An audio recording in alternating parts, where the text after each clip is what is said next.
Hi, in this episode of Retrograde Scene, I'm going to be looking at an interesting kart variant for the SEGA Mega Drive, or Genesis if you're one of our American friends, the J-Kart. It came with 2 additional controller ports, so you could have 4 controller fun without the need of any additional adapters.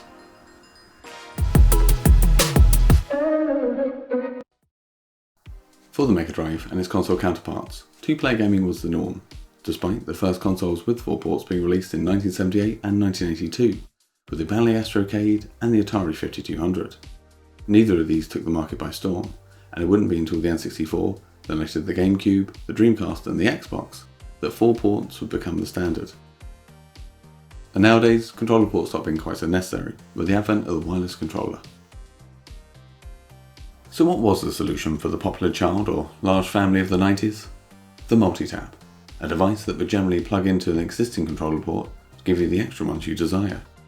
The first, like many things in the gaming world, came from Nintendo and was for the Famicom. It was released in 1985. This would actually plug into the extension port on the front of the Famicom, due to the controllers being hardwired in. For the Mega Drive, there were 2 solutions developed at the same time. The 4-way play by Electronic Arts, which was specifically designed for their popular range of sports titles. It also required 2 controller ports, which meant it wasn't quite compatible with things like the Sega Multi-Mega. At the same time, Tengen were making the Team Player, or Sega Tap. This was officially licensed by Sega and only required 1 controller port, meaning if the game supported it, you could have up to 5 controllers plugged in. But these differing solutions meant they didn't work for all the games, and for multiplayer fun across the board, you'd need both multi-taps.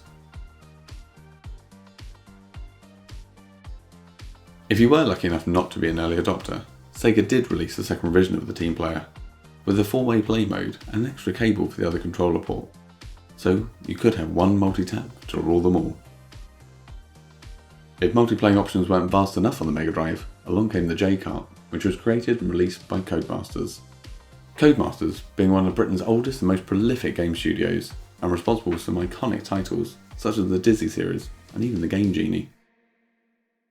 And they're currently in the process of a $1.2 billion takeover by none other than Electronic Arts.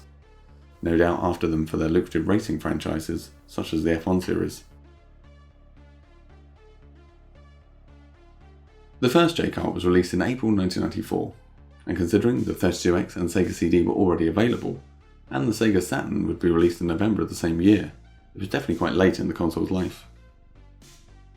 The first game to be released in this form would be Tennis All-Stars, although as soon as they came to sign the contract, it would actually be known as P. Sampras Tennis.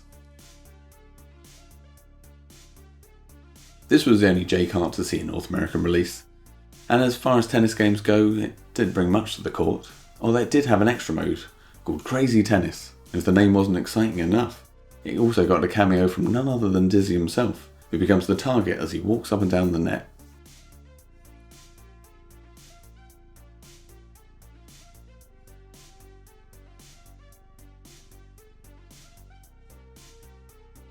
The next, as can be seen here, was the follow-up to the classic top-down racing game, Micro Machines.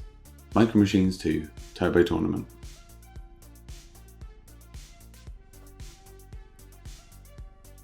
Which brought an improvement to the already much-loved game, with improved graphics and a slew of new vehicles and tracks, each requiring different handling, resulting in more varied gameplay. And thanks to the J-Kart, provided 4-player gaming out of the box, providing you had enough controllers.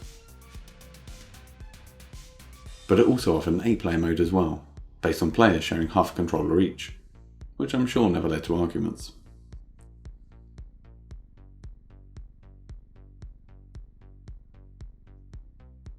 There are 3 versions of Micro Machines released on J-Kart overall, and each of them brought subtle improvements, and generally just more tracks and vehicles, in case you become bored with the original ones or just had a thing for military vehicles.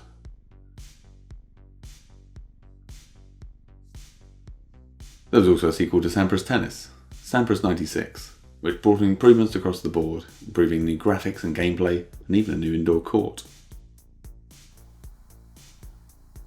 The only other title released was another racing game, the top-down isometric racer Super Skid Marks. Be careful when googling that.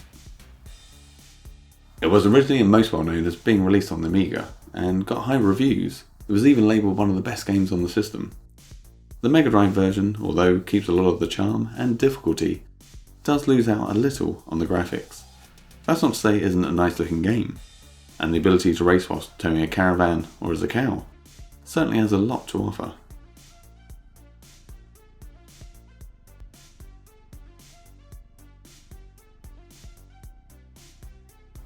So let's check out some of this multiplayer action. The UK is in lockdown. Meetings between other households have been banned in the UK.